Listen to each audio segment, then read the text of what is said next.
Good evening, everybody.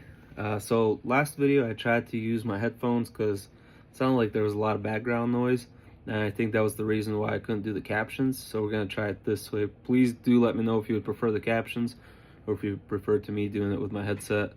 That way there's less background noise. Anyway, so today we'll be reading Matthew chapter 10. Reading from the NLT, the New Living Translation. Without further ado, let's dive in. Alright, Matthew chapter 10. Jesus sends out the 12 apostles. Jesus called his 12 disciples to him and gave them authority to cast out evil spirits and to heal every kind of disease and illness. Here are the names of the 12 apostles.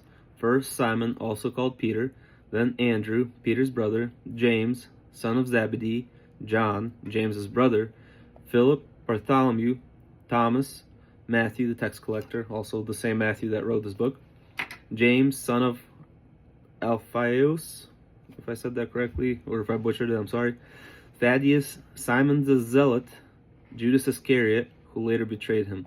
So zealot, I had to look it up because I wasn't exactly sure what that means.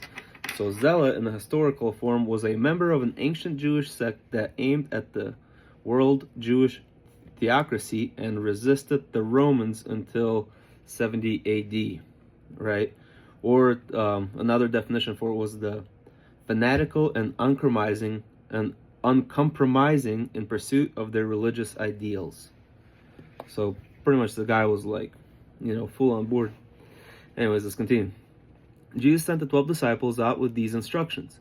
Don't go to the Gentiles or the Samaritans, but only to the people of Israel, God's lost sheep. Go and announce to them that the kingdom of heaven is near. Heal the sick, raise the dead, cure those with leprosy, and cast out demons. Give as freely as you received. Don't take any money with you. Don't carry a traveler's bag with any extra coat or sandals or even a walking stick.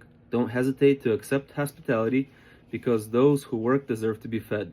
Whenever you enter a city or village, search for a worthy man and stay in his home until you leave for the next town. When you're invited into somebody's home, give it your blessings. If it turns out to be a worthy home, let your blessing stand. If it is not, take back the blessings. If a village doesn't welcome you or listen to you, shake off the dust of that place from your feet as you leave. I assure you, the wicked cities of Sodom and Gomorrah will be better off in the judgment day than that place will be. So Sodom and Gomorrah, again, that is two cities from the Old Testament that God destroyed with fire and sulfur due to the amount of sin that there was. There was a lot of it was lust and sexual sin and sexual immorality going on over there, and God just wanted to wipe it off, right? But we'll learn about that later. Look, I am sending you out as sheep among wolves. Be as wary as a snake or harmless as a dove. But beware, for you will be handed over to the courts and beaten in the synagogues. Then you must stand trial before governors and kings because you are my followers. This will be your opportunity to tell them about me. Yes, to witness to the world. When you are arrested, don't worry about what to say in your defense, because you'll be given the right words at the right time. For it won't be you doing the talking, it will be the Spirit of your Father speaking through you. Brother will betray brother to death. Father will betray their own children, and children will rise against their parents and cause them to be killed. And everyone will hate you because of your allegiance to me. But those who endure to the end will be saved. When you are persecuted in one town, flee to the next. I assure you that I, the Son of Man, will return before you have reached all the towns of Israel. A student is not greater than the teacher. A servant is not greater than the master. The student shares the teacher's fate. The servant shares the master's fate.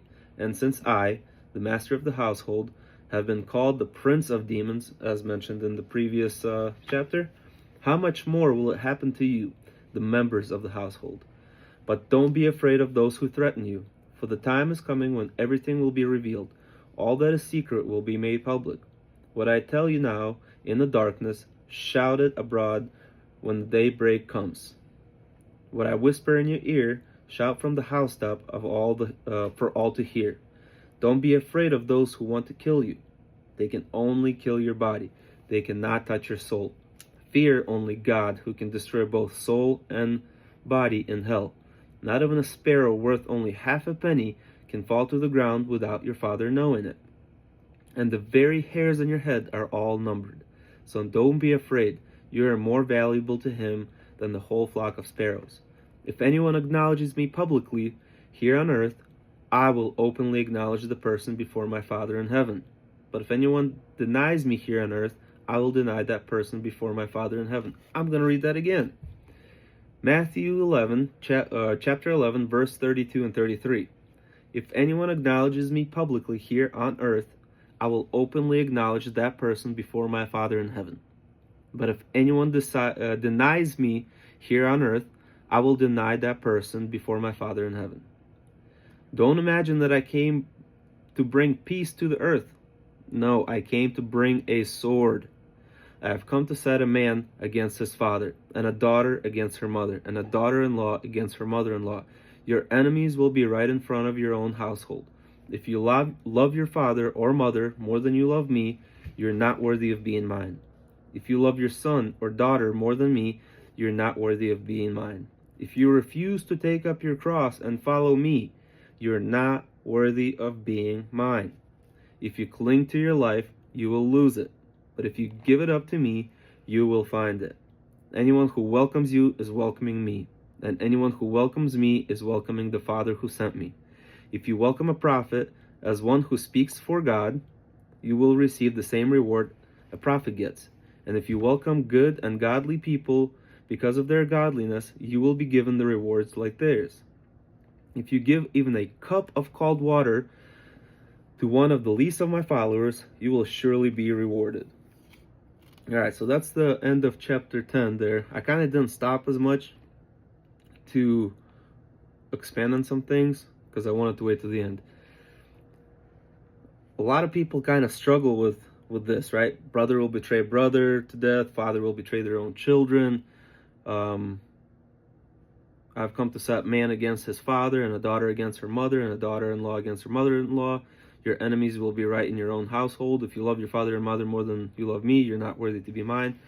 A lot of people, that's a tough pill to swallow. I'm not gonna lie. And it was kind of, back in the day when I was kind of bouncing back and forth between, do I believe in God? Do I not? Do I really want to follow this? Do I agree with any of this? That was a hard pill for me to swallow too, and it was one of those things that kind of turned me away back then, right? But you have to understand one thing. For one, following God is not going to be easy, right?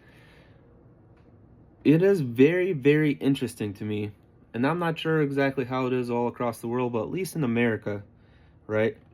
If you come out and you tell somebody in your family or in your friends or whoever that, hey, I'm now a Muslim, they'll be like, wow. Most of the time, maybe your family will be, but like your friends will be like, wow, that's great, you're a Muslim, come in. Or if you're like, I'm a Buddhist now, or I'm a Hindu, or I worship the stars, or I collect little rocks and set them out at moonlight, all things of that nature, right? Most of the people are pretty accepting of it. What is interesting to me is how hostile people turn when you decide to go from an atheist and hang out with your atheist friend and your atheist family members, right? And you turn to Jesus and to God.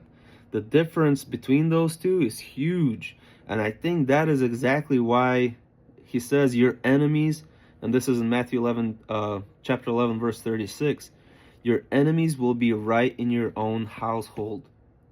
It is very, very amazing to me. And, with just the reaction of all the people around of how they perceive Christians when you come out and you try to be a Christian, you try to preach the gospel, how hostile people get to you right away, makes me start to understand, And I watched this video a long time ago, and the guy in the video said, somebody asked him, which God is real? Right? There's so many gods out there. Which God is real? And his response was priceless. It's the one that you hate. Think about that, right? You can be of any sort of religion and you're pretty accepted mostly, like, especially in the Western world, right? Pretty accepted. Except for the one you hate. Which is the one that most of the people hate? It's going to be Jesus and our Lord God Almighty, the Father in heaven, right? So what he means by, if you love your mother and your brother and father and your children and stuff like that more than me, you're not worthy to be mine, is that you have to be able to, you have to be willing to sacrifice everything. When God says, sacrifice yourself to me, right? Not necessarily in, or surrender yourself to me, I should better say, right? If you're going to surrender, you have to do it completely. And I've been talking about this for a while. If you're going to do this, you have to be completely into it. There's just no other way. You can't be on the fence. God talks about it. Jesus talks about it. You cannot be lukewarm. If you're going to commit to this, you have to commit wholeheartedly, right? So if you're not willing to commit wholeheartedly, if you're still rather have these worldly possessions and things of that nature to where you don't want to let them go, you're not worthy to be mine. It's as simple as that. You have to be willing to give up absolutely everything that you need in order to separate yourself from the worldly things of sin, and to follow God. So does that mean that you have to get up all of a sudden and divorce your wife and, leave your kids and stuff? No, absolutely not. That is not what he's saying, right?